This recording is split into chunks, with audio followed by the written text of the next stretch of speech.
Hey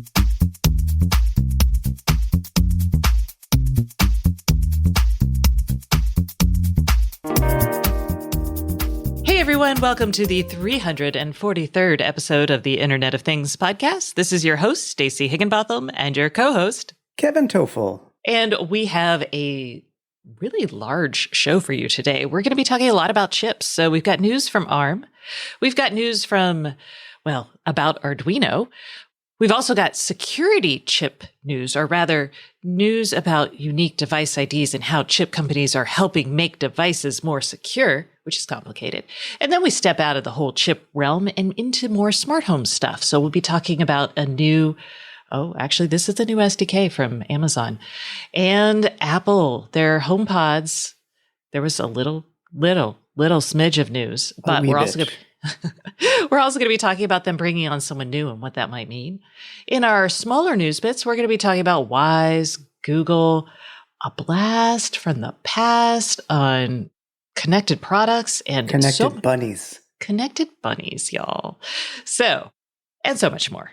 We're also going to hear from our guest, who is John Cowan, the founder or co-founder and CEO of EdgeX. And this is going to be super nerdy. We're going to be talking about actually military adoption of distributed IoT computing, right? Whoa. And we're going to be talking about architectures all the way down to like databases. So get your nerd hats on, because this show is kind of deeply nerdy, but we're still going to have a lot of fun.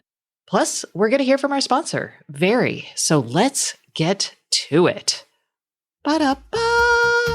This week's show is brought to you by Very. Very is a fully distributed IoT engineering firm that partners with its clients to build systems for smart manufacturing, smart energy and utilities, consumer electronics, and connected wellness. You should try to discover what Very's multidisciplinary teams can do for you at verypossible.com/services. I have to say, Kevin, we love the Very folks. They're here, I feel like every month, somewhere on the show. They are very reliable as a sponsor. Very. All right. That's because they like y'all. They think y'all are worthwhile. Yay, audience. Okay. This is going to be a quick reminder. Google's Smart Home Summit event is happening Thursday, which is the day this podcast goes live. So if you're listening to this after, I think it's 10 o'clock PT on Thursday, you're going to be like, why didn't they talk about the Google Smart Home Summit event? And we're going to be like, because we record this on Wednesday, y'all. So just know we're coming to that next week. You'll have to wait for the goodness, and there'll be something in the newsletter. Okay, moving right along to big news from this week.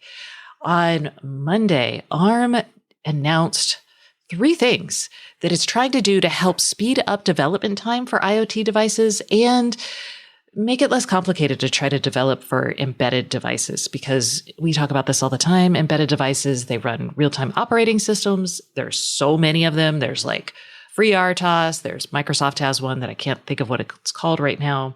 They've got Zephyr. We've got Contiki. There's just a lot, and it can be a pain. The other issue, the speed to market issue, is, companies like ARM, they license their IP to chip companies that then build chips around them and then sell them to companies that put those chips in the end products.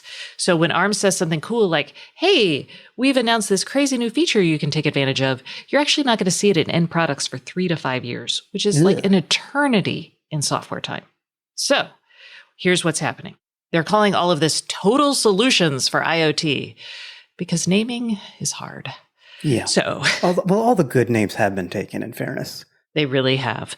So they're doing what's called ARM Corestone. This is a standardized set of capabilities and features that are going to be on microcontrollers and a couple of the NPUs, the neural processing units, the Ethos neural processing units.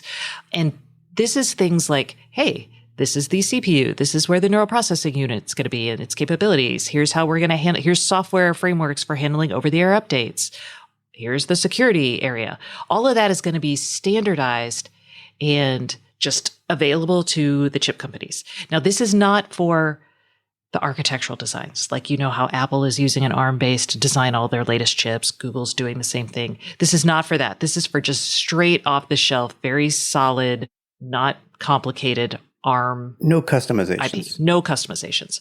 So that's going to be available. And then they're also going to do something they call it ARM's virtual hardware target. But basically, they're putting this in the cloud. And that means developers can actually develop in this virtualized ARM chip.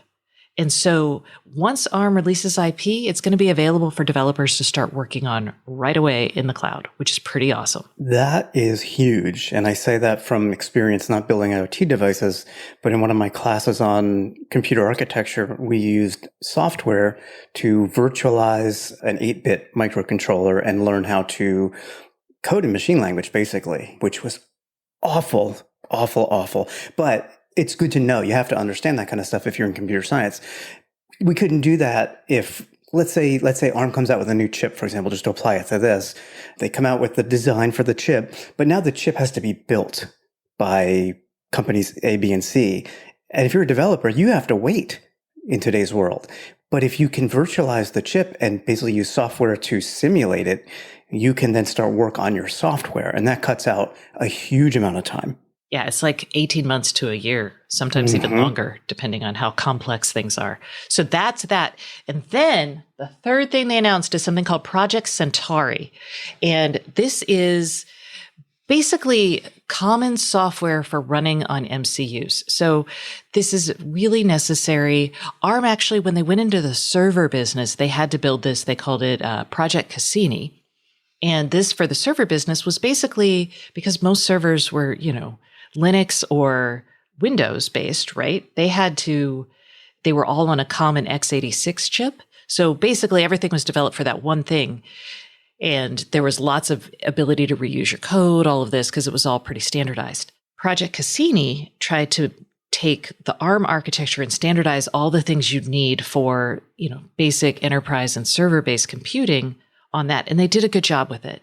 So what's happening with Project Centauri is they're doing the same thing for IoT. So this will sit on top of like the random RTOSes. This will be a way that you can just kind of, as a developer, if you need to, you can just cut and paste code, right?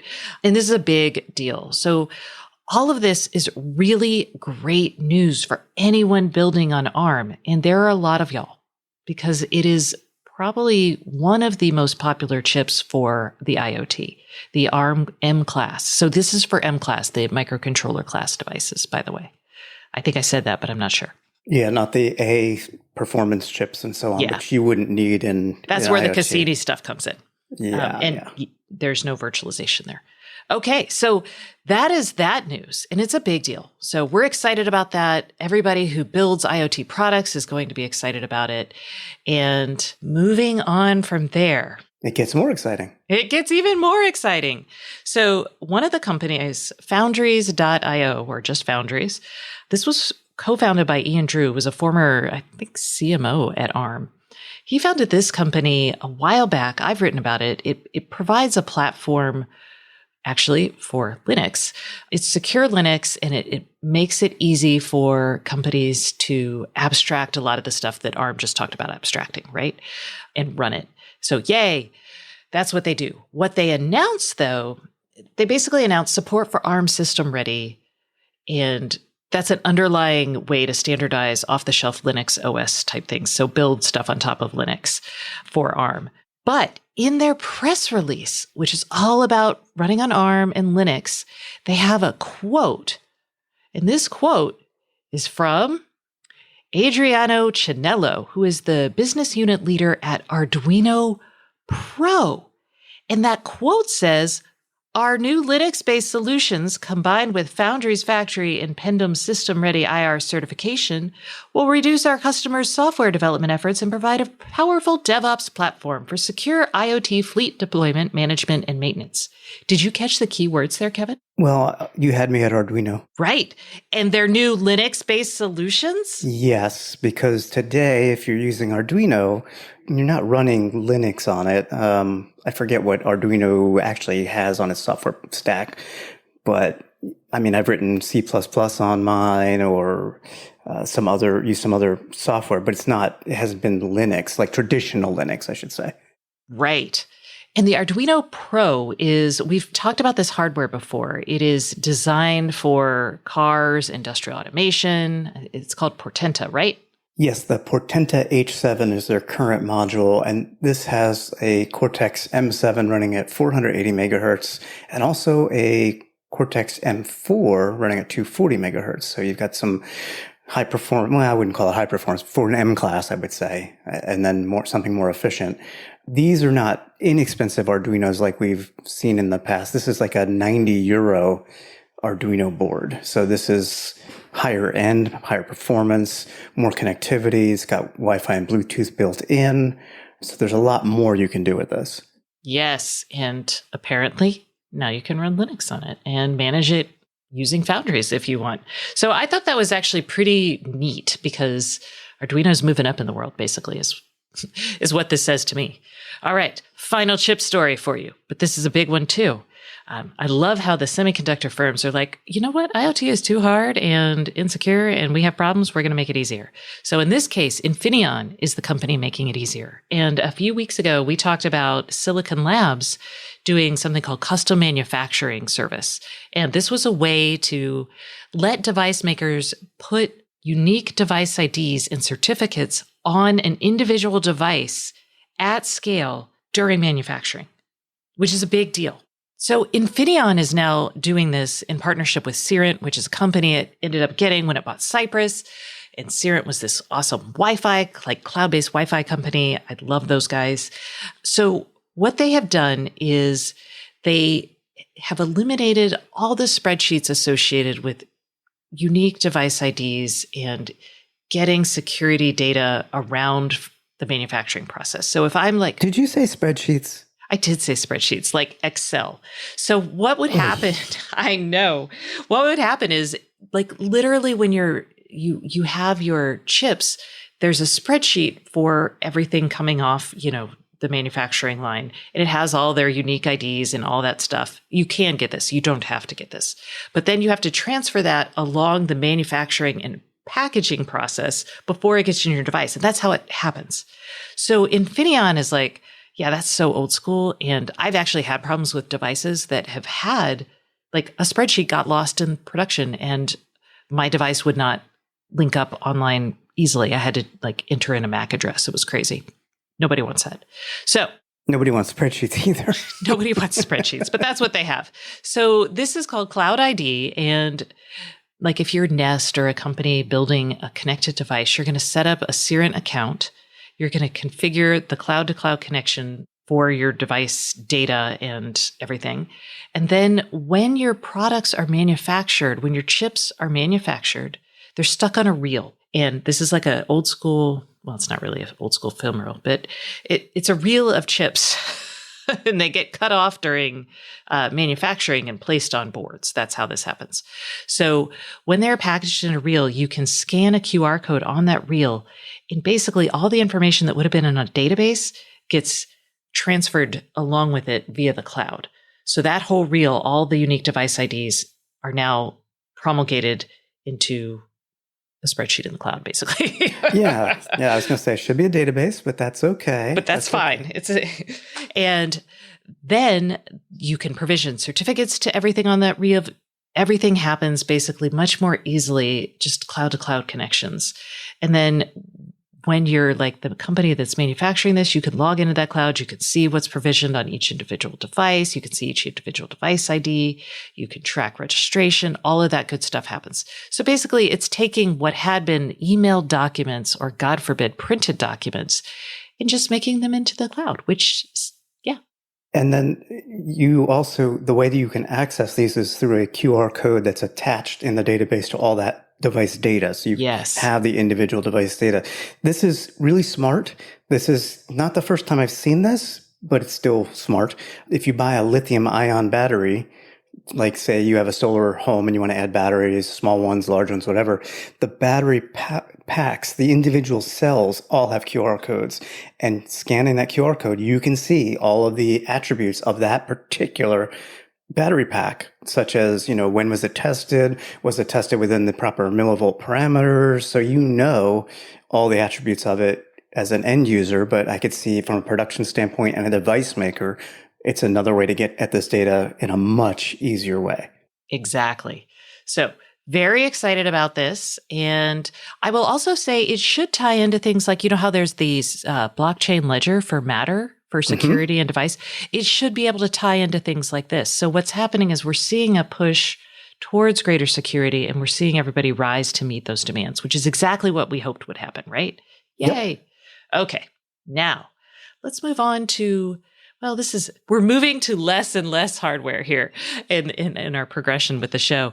Amazon has announced new Madam A Connect kits. So that's ACK, the ACK.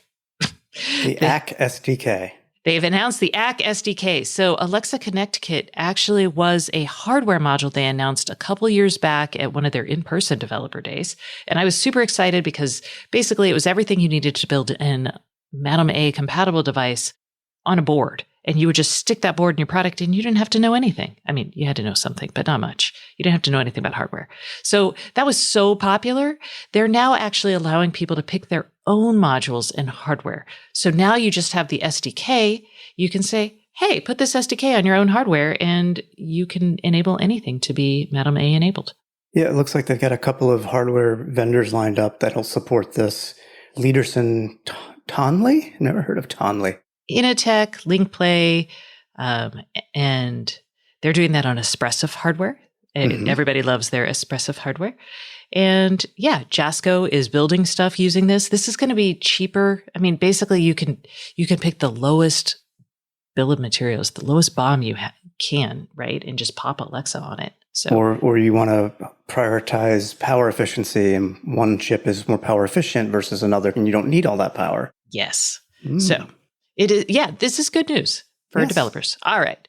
Now, maybe you've been sitting here and you're like, Stacey, I don't build products. I just live in a smart home. This is the part of the show that you're going to like. So, Apple had an event this week. Apple. Well, I mean, it ties in with the ARM processors because they have new ARM processors for their new machines. Yeah. Those are for MacBook Pros. Yeah. There was no HomeKit news or anything. And no. There was no HomeKit news, but there was HomePod Mini news. Well, if you call that news, it's the same price, $99, and now it's available in several new colors. Actually, just 3. I call that a few new colors. Okay. I was giving them the benefit of the doubt by saying several. You are correct. It's yellow, orange, and blue. Or, well, they have fancy names for it. Yes, but it's yellow, orange, and blue. And you know what? I would have bought the orange if that was available to me, but it's not. Well, you use Android anyway. I know. And I'm stuck with Google's Coral, which I don't love. But that's okay. That's okay. We're going to be okay with this. The point is, there wasn't much news on the HomePod front or the HomeKit front at this. We didn't really expect it. So But there was news earlier on, I think it was last week or maybe, I don't know when this happened, but it was prior to the last show. So Apple has brought on Afrouz family who had worked there before. He left Apple in 2016 to go found an audio startup called Sing. And they built a high-priced fancy digital speaker. And now Apple has hired him back and he is going to be working on the HomePod. Now, what do we think of this? We don't know. Well, he has a history of building high-priced smart speakers, so he fits in very well with Apple. What do we think about this? Well, clearly the original HomePod, that Apple has pulled the plug on that. We all know that, right? So they're not making that anymore. So they really only have one smart speaker. They need to expand that line. They need to, I think, make some larger speakers. I assume he's coming in to do just that. Yeah, he's an audio engineer, so I don't expect like HomeKit innovations, but I am curious to see like Apple and voice and Apple and digital assistants, like it's a really weird thing happening there. Like, so they actually announced a service plan that's like $4.99 a month and you can get access to Apple Music, but only using Siri, which Kevin's response was like, they're going to make you pay for Siri? What? Well, yeah, because, you can get Apple Music for $9.99 a month, have the app, and it already has Siri support in it. I think this is just a way for them to bring on people, iPhone users in particular, because it's only for iPhones, to have them use Siri more. Well, you could use it on a HomePod. Yeah. So Yeah, but you always had the app to fall back on if you wanted. So I suspect they're trying to build up the user base for Siri, as well as add a new subscription revenue model for people who are like, I'm not using Apple Music because it's $10 and I can pay the same and get Spotify, et cetera, et cetera, et cetera. Well, now it's $5. I thought maybe, and this is crazy, if I bought that orange HomePod for $99 and I paid $5 a month, I could actually have music throughout my house or on my HomePod without actually having Apple devices. Well, you have an Apple device because it's the HomePod. Right, but without actually having to convert to the iPhone universe, which is actually kind of interesting. You could, provided you have an iPhone there. I would think you'd need an iPhone to set up the HomePod. Oh, yeah, you do. Or an Which iPad. Which you do because somebody else do in have your an house iPad. uses. Yeah. Oh, I forgot about that. Yeah. Okay, never mind. That's not as exciting. This is almost of a lock-in kind of approach, which is interesting because Apple Music, which was originally the Beats music that was on Android and then came to iOS, they bought Beats, got Beats Music, changed it to Apple Music, and still kept it open for Android users. But now this particular plan is iOS. Yeah. Okay. Well, that's the Apple news. They also announced some wicked awesome chips, but we're not talking about chips anymore. Okay. And three colors. And the 3 colors on the HomePod. Yes. Okay. Tesla. Let's talk about it, Kevin. Yeah, this is interesting. It's only in Texas for now. It's starting in Texas. Tesla has launched an car insurance plan for Tesla owners using real-time driving behavior. So in a sense, this is like the ODBC modules that you plug into any car today and give the data to your insurance company, and they might lower your rate if you are a safer driver than average, et cetera. They might raise it if you do donuts all the time as well.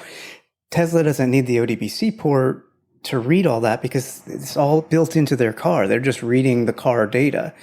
And if I were still in Texas, I would totally apply for a quote, but unfortunately I'm not. And that's fine. And some people have, based on the story on Electrek, and, were quoted their different rates. You can save money if your driving behavior score is higher than 90. Everybody starts with a 90, and then the score adjusts based on your driving. I'm disappointed. I thought this would be more of a pay for what you drive kind of thing, which would make it much cheaper. And that would make it much more appealing. But no, it's no different than the current insurance plans that are built off existing car data today. So I'm a little disappointed, but I don't live in Texas, so I guess I don't care. That's not true, because it does say in the fine print, they will not use age or gender to calculate your insurance premium, which is done everywhere else and could save. Like, I am about to have a 16-year-old, and my car insurance rates are going to be insane. Yeah, that's true. And I think she'll be a good driver. I mean, she will be inexperienced, so actuarially she might be a problem. It'll be really interesting to see how how much real-time driving behavior can change. Like, will Tesla be able to see, for example, my daughter's inexperience behind the wheel? I don't know. Right. So. And that does lead to an interesting question. They're really basing this on I don't want to say less on the driver, but more on the car itself. It doesn't matter who drives the car if you're all driving roughly the same, as opposed to, say, your daughter. It's me. I'm the person who would raise our insurance rates. Yeah. So, but yeah, no, that's true. So, okay, let's move on. We'll see if this comes anywhere else and we'll learn more about it. Okay, Wise. Oh my gosh. Yes, it's another new product. Yeah, they've got a video doorbell pro. It's going to cost $65. It's going to give you 6 months of battery life. This can be wired or battery powered. You can pre-order it now. It's Wise. Stacy's like, yeah, whatever. It's going to do 1-to-1 aspect ratio, which is a little different. So they say it'll get you your whole porch. It's going to stream video in 1440 by 1440 HD, 12-second clip playback. That is going to be free. There is no local storage option for the people who are going to ask. No. That kind of surprises me because I would think that your doorbell camera would see less, it would capture less footage than a camera which is always on and people walking by, depending where you place it. So that surprises me. And that's one of the reasons people gravitate to Wise is, hey, I've got my video on the device. It's on an SD card. It's not in the cloud. So that's a little surprising, but I will say good to see both 2.4 gigahertz and 5 gigahertz Wi-Fi. Yes, you are going to have to take it off your wall to charge it, just so you know. And even if you wire it, it's not going to ring your doorbell, which is kind of a weird thing, I think. So if you have an existing doorbell in your house, this isn't going to work on it. You're still going to need the little wireless chime doohickey. Yes. So, all right. Enough about that. I don't care. I mean, I care, but, you know. I know. There's so many Wise products. You know what I care about? Tell me what you care about. I care about the new Tensor SoC inside the Pixel 6 and 6 Pro. And I care about knowing if you decided to buy one. I did. So I am on I feel like my phone is on my last legs, or its last legs. And I bought it 2 years ago. So that seems crazy, but it's true. And it was a Pixel 3a. And I love that phone. It's a good phone. I had replaced a Pixel 2, I think. I can't remember. Yeah, it was a Pixel 2. And so I bought the 6, like the smaller phone, because they're both freaking huge. It's ginormous. It's 6.4 inches. Yeah. That's the small one. Yeah. So I had to go small because, I mean, size is my ultimate determinator in a phone. I'm sorry. I know all of y'all are like, what, Stacey? I'm like, if it can't fit in a pocket, it's not even useful to me. But I'm really kicking myself now because... Yeah, because you got the $599 Pixel 6, which is very aggressive pricing, although we don't know how well the chip will work yet. But you did not get the $899 larger than ginormous one. And that's a bummer because that's the only one that has UWB inside. Yeah. And for those of y'all who may not be aware of why we care about having ultra wideband inside, it's because I wanted to have fine grain location tracking for my tiles or whatever else when I lose things, because I lose a lot of things, I'll be honest. Yeah, so you're going to rely on Bluetooth for that. Boo! Yeah. Yes, your thing is in the house. Good luck. Thanks. Thanks, Google. Yeah. I got to say, not that I lose things a lot, and not that I go out of the house that much to lose things, but the AirTags with the UWB, they use Apple's Find My Network, and when I get them in 15 feet of them, I get a nice little arrow pointing to the left or right. I walk, I get distance like down to, 0.2 feet or whatever it is, up and down. It's really, really nice. Kevin, do not. I know. You're not going to convince me to go up to a giant slab of glass. It's bad enough. When we are not on the show and we're talking, I constantly tell Stacey she should get an iPhone for HomeKit and for all the UWB stuff. It did make a smaller one, actually. That was. Yes, I looked at them and 13 mini. Simply for the 13 mini. I was like, oh, that's the size a phone should be. Mm-hmm. Then you can get your orange HomePod tangerine. No, you're our HomePod person. I'll send you a tangerine. Tangerine. Okay. Before we devolve into singing, let's talk about an ancient device that is getting resurrected just in time for Halloween. And Stacey is so happy about this. I am happy. Okay. So back in like the mid-aughts, there was a class of cute devices like the Berg little printer, the Goodnight lamp, the Nabats tag, which was a little bunny that was powered by Wi-Fi. The Chumby. Yes, all of these devices were like, hey, we have access to, cheapish computing. I can't remember if Pies were out yet. I don't think they were. And basically they were like, we can connect something to the cloud and do fun things with it. And they were all so cute, and none of them work anymore. Very few of them work anymore, I should say. So what we have here, though, is the founder of Nabats Tag, which was a Wi-Fi bunny that it was just cute. It just had a literal rabbit. Yeah, it's a little tiny bunny, a plastic bunny that has little LEDs inside that glow, and you could press it. It'll tell you the weather. The bunnies will talk to each other. They're just adorable. So they stopped working because their cloud connection died because, having a cloud connected device, they were launched in 2005. So having a cloud connected device, that's older than my daughter. Wow. Yeah. So that's like hard to imagine, but they're bringing it back. And if you have an existing Nabats tag, and I know that some of y'all do, you can actually get on this. It's not a Kickstarter. It's a crowdfunded platform, and buy a kit that uses a Raspberry Pi to resurrect your Nabaztag locally. And I'm going to put the link in the show notes. And yeah, it's exciting. Yeah, so you can bring your bunny back to life with new internals. And if you have one, I totally understand doing this. Yeah, and it's kind of like, I mean, it's not like Alexa or Google Home, but it is kind of like it. Like, yeah, it's going to be fun.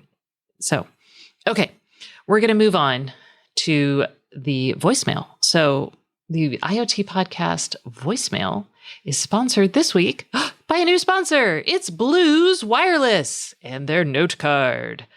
Blues Wireless provides the Note Card. This is a cellular and GPS-enabled device-to-cloud data system on a module. Each Note Card is going to come with 500 megabytes of data that's going to be usable over the next 10 years. It costs $69 or less. So that is reliable connectivity for 10 years for $69 or less. And the connectivity is globally available in more than 136 countries. You can learn more about Blues at blues.io. Okay. So if you have questions for us on the IoT podcast hotline, you can call us at 512-623-7424. And for October, your prize is going to be a package of 250 RGB Twinklies lights. Yes. Get you ready for the holidays. Okay. So call us. And last week, we actually asked y'all for help because we had someone call us and ask about IoT devices for woodworking workshops. And neither of us really has much. We don't have woodworking workshops. It's like, we don't have experience with this, but y'all do. And y'all came up with some really great ideas. So instead of taking a listener question, we're actually going to take listener answers. Yay. And let's take it. So everyone basically was like, you guys forgot about air quality monitoring sensors. Mm-hmm. And I was like, oh, that's a good idea. So, this could be an Aware. This could be someone uses an old Foobot. And the goal here is when the air gets bad down there, you open a window. Yay. You could use a bunny. A bunny? The Nabaztag. The Nabaztag doesn't have an air quality sensor. Oh, shame on you, bunnies. All right.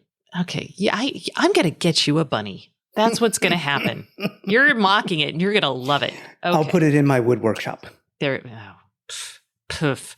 Okay. Another good suggestion was a Z-Wave smoke alarm that turns off a Z-Wave smart plug between the uninterruptible power supply and, okay, this person's doing 3D printing if smoke is detected. But he said this could apply to soldering irons and wood burning tools, anything that might cause a fire if left on by accident. And I thought that was actually pretty good. Very smart.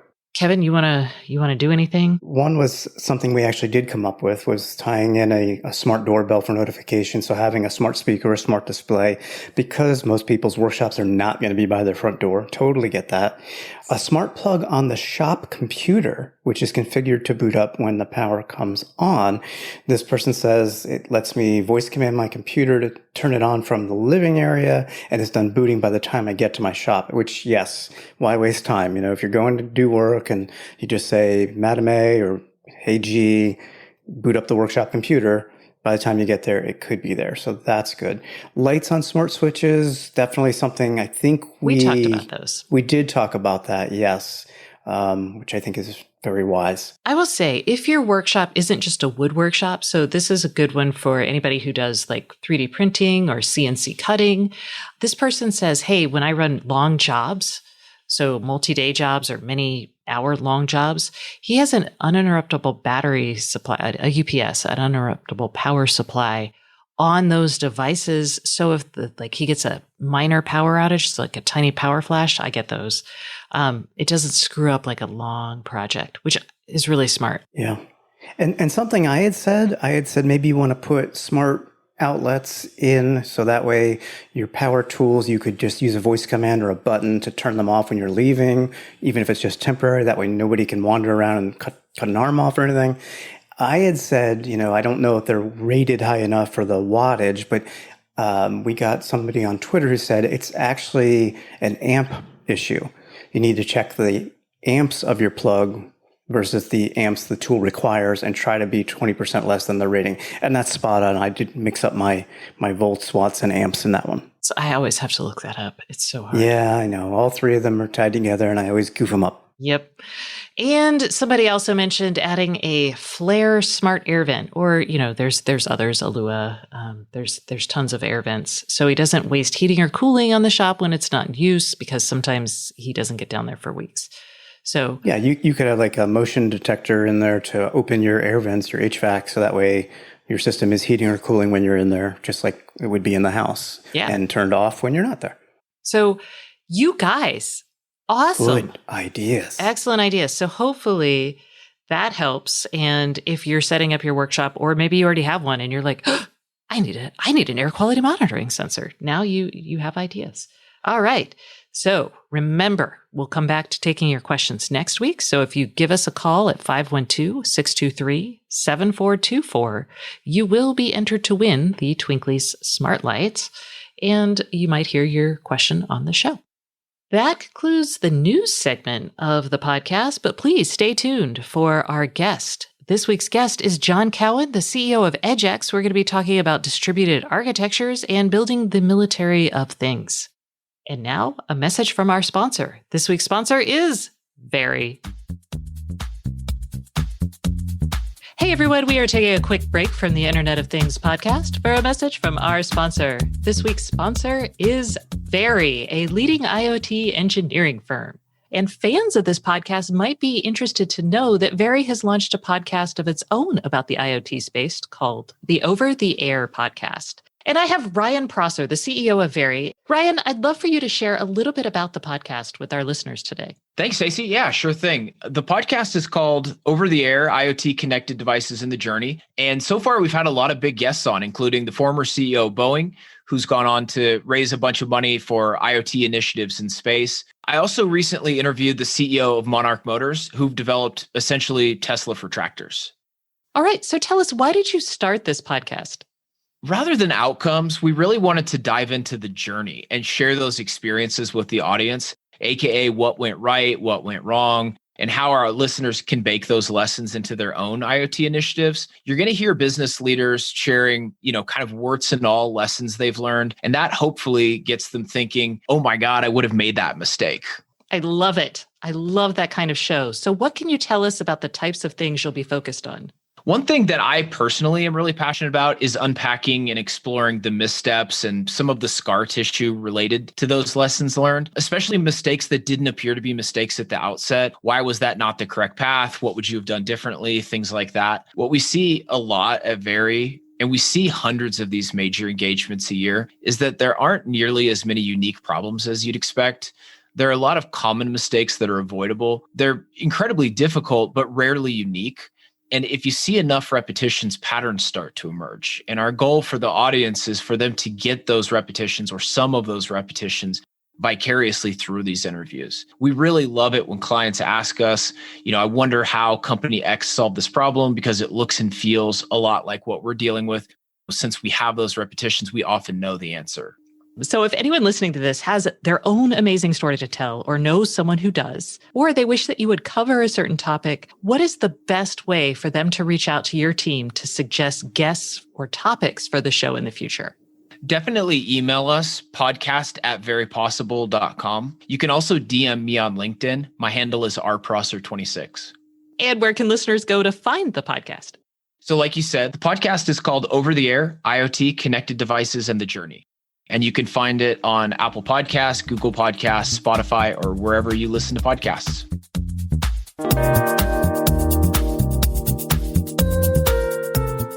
Hey everyone, welcome back to the Internet of Things podcast. This is your host, Stacey Higginbotham, and today's guest is John Cowan, who is the CEO of EdgeX.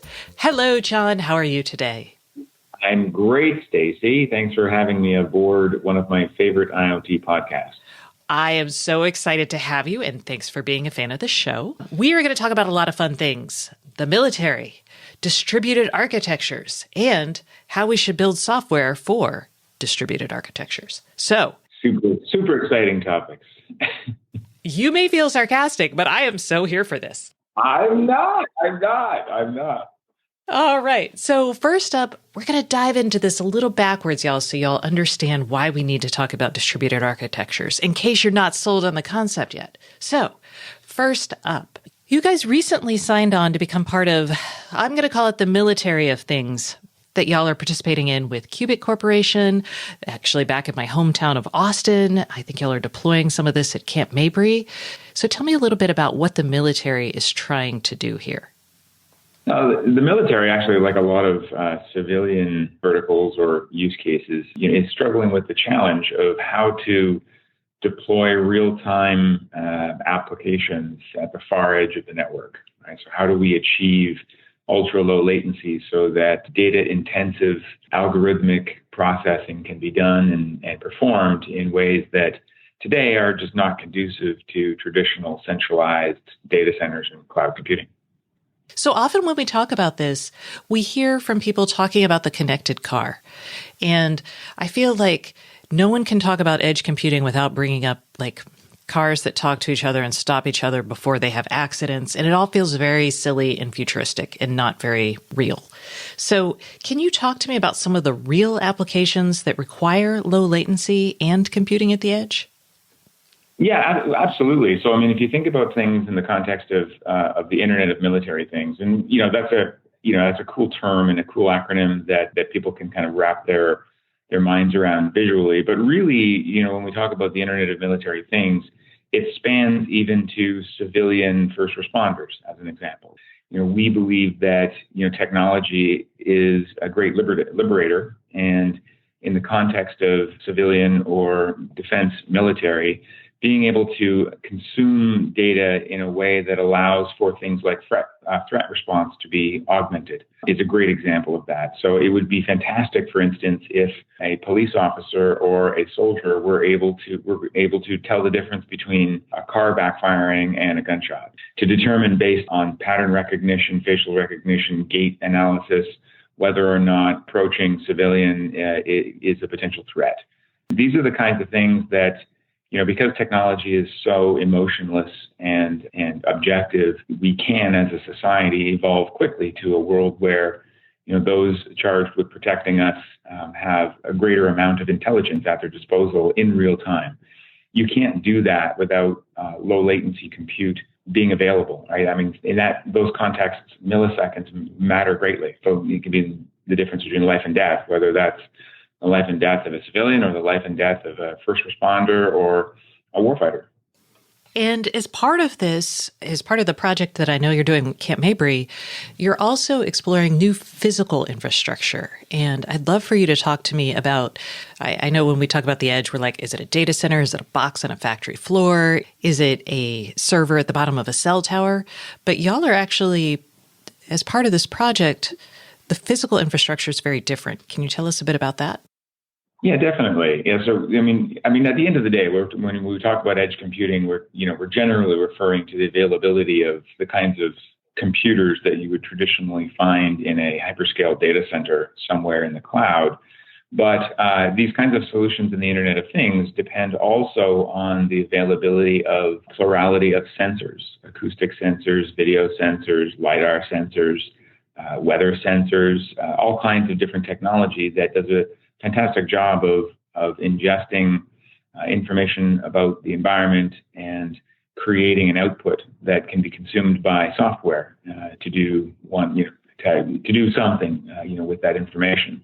And so the challenge in IoT, when you think about the Internet of Military Things or even just dense urban environments, generally speaking, is where do you put all of these sensors and who provides them? Because these IoT applications are dependent upon them. You must have sensor data in order to create these kinds of hyper intelligent application use cases.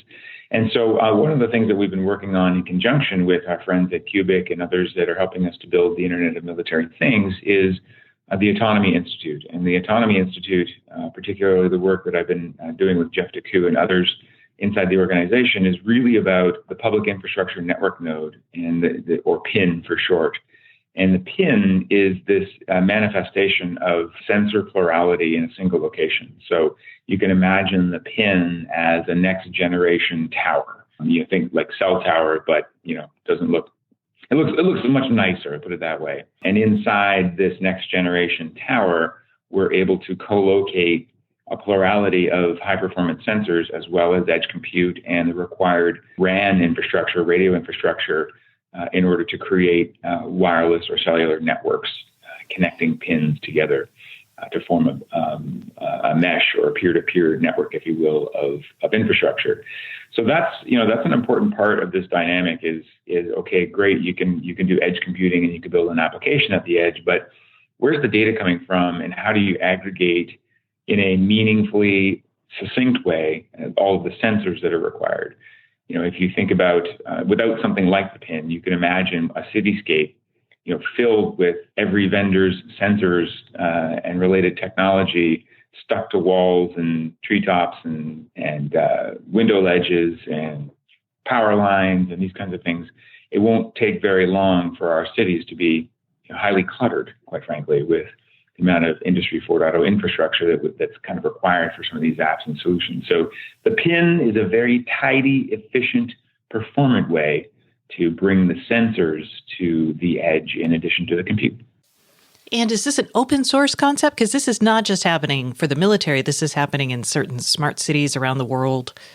Yeah, definitely. Yeah, it's definitely a very an open system. I don't know that I would use the term open source per se. Are you talking about the pins? Yes, the pins. Yeah, so the pins are definitely an open model. In other words, any vendor can co-locate, similar to the way that any vendor could co-locate compute or something in a data center. We call them the next generation data center. Really, it's the far edge data center, if you will. So they're designed to work like that, but working in conjunction with our public sector partners in the Autonomy Institute via public-private partnerships, or P3, as we like to say in the acronym.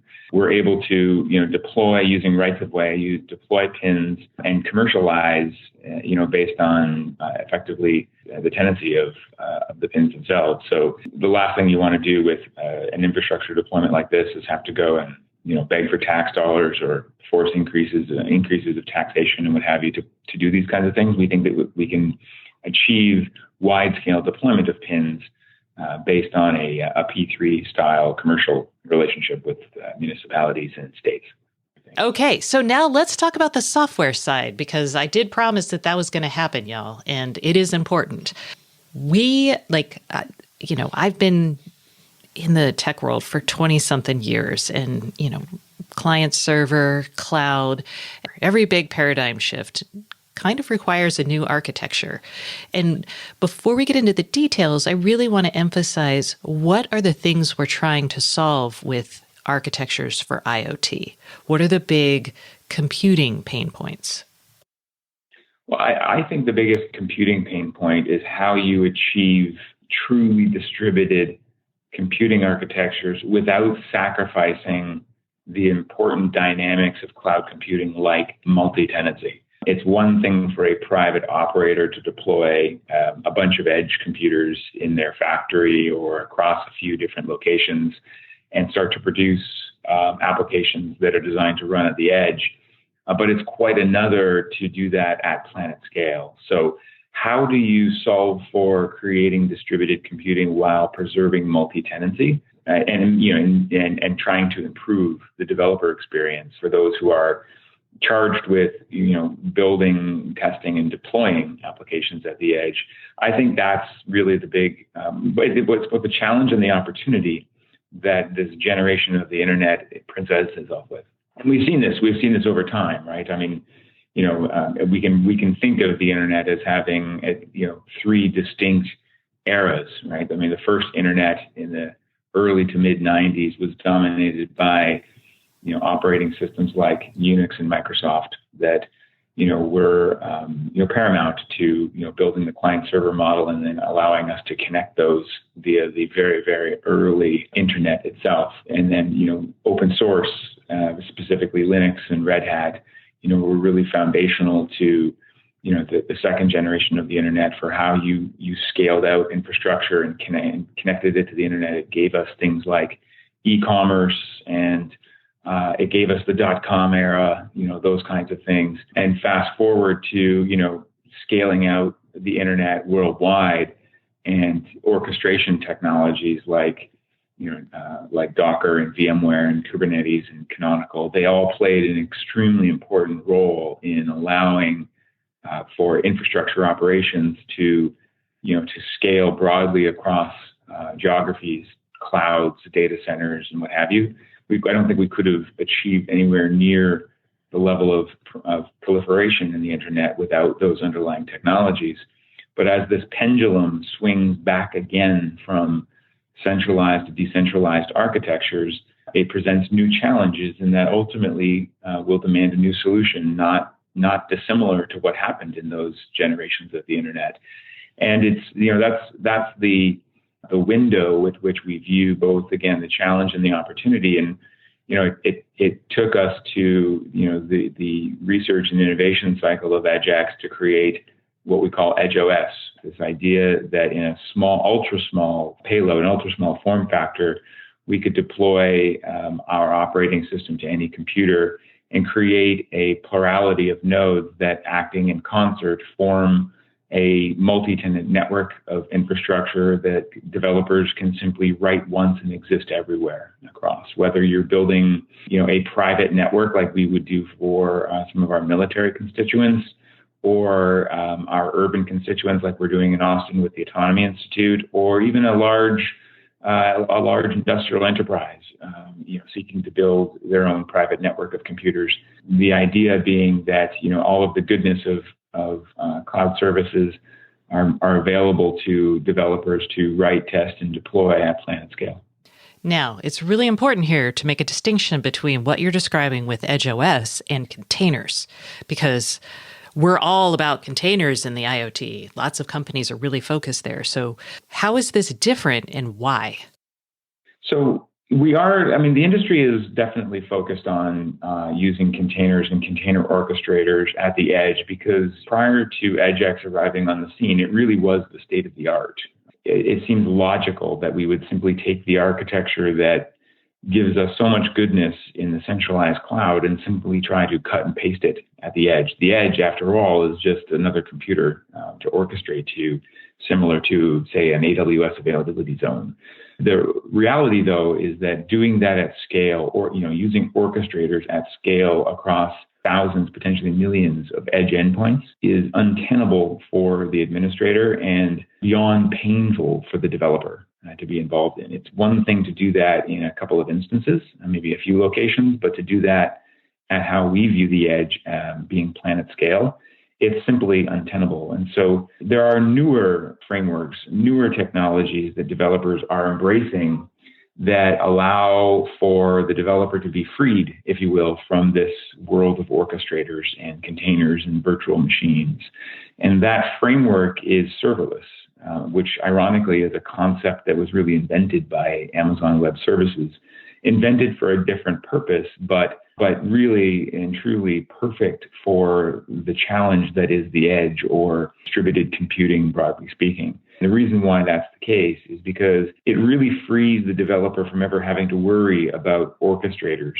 It allows developers to decompose applications into discrete functions. And, by writing a function to EdgeNet, developers can have a write once, exist everywhere experience. And that function is what we take care of across the EdgeNet.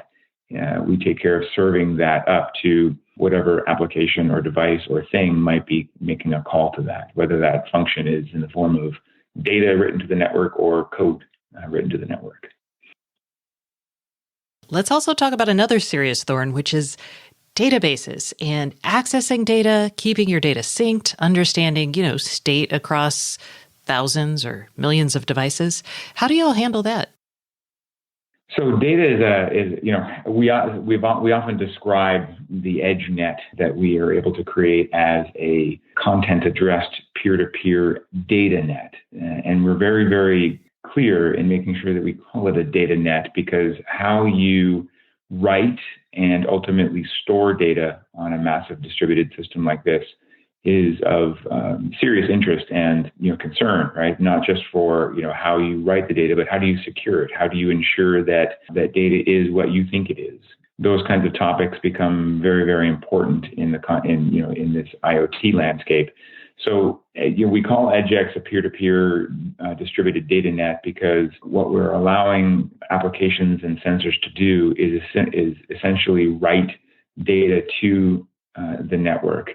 And through a series of protocols that we invented, we keep data around close at the far edge based on the frequency in which it's needed or used.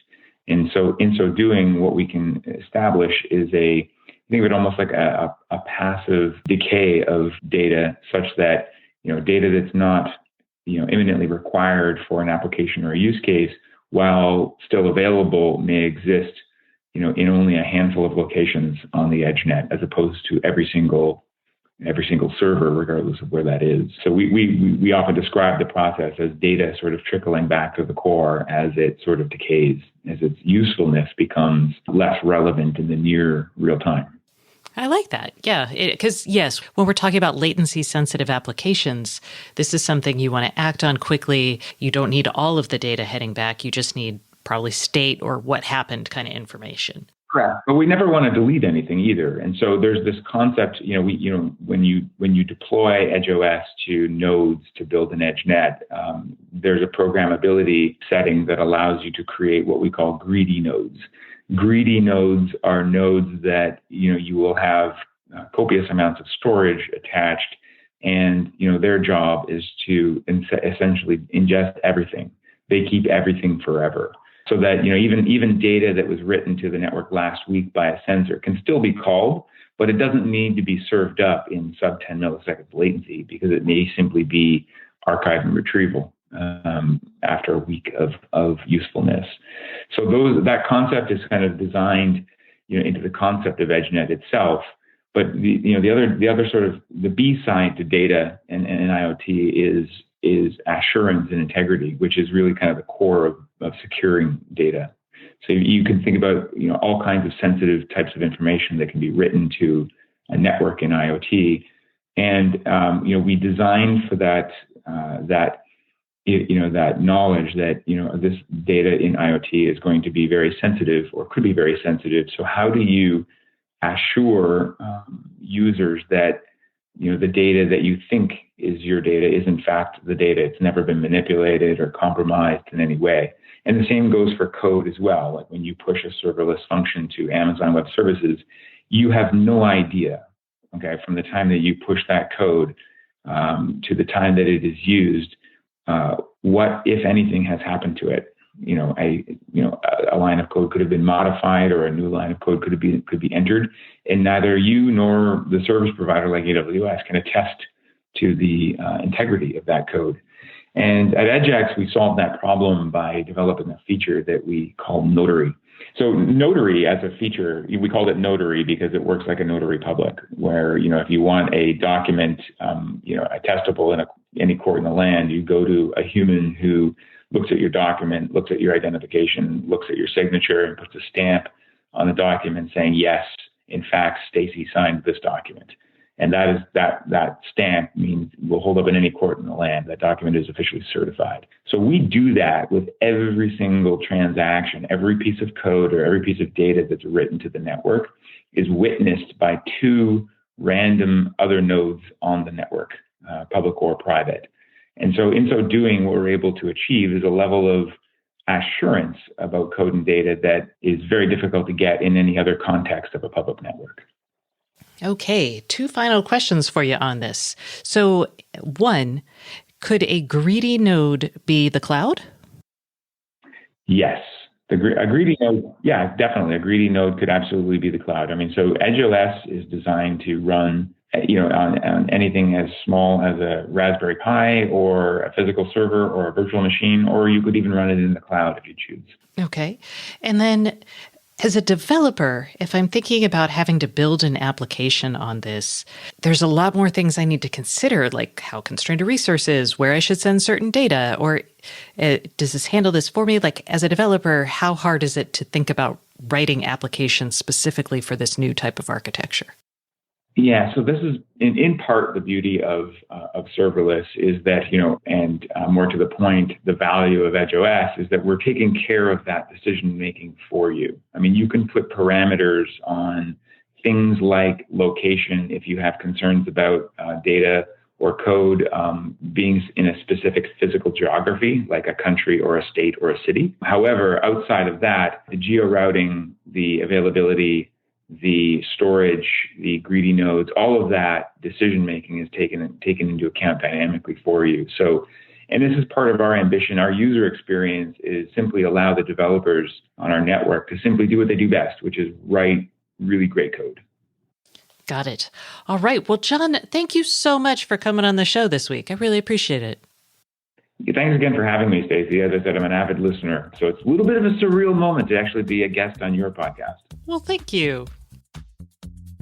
And that concludes this week's episode of the Internet of Things podcast. Please join us next Thursday, and don't forget to subscribe. And if you can't get enough IoT news, I would love for you to sign up at www.staceyoniot.com for our weekly IoT newsletter, where we explain all kinds of things that we don't even get to on the show. Once again, thank you for listening, and please subscribe.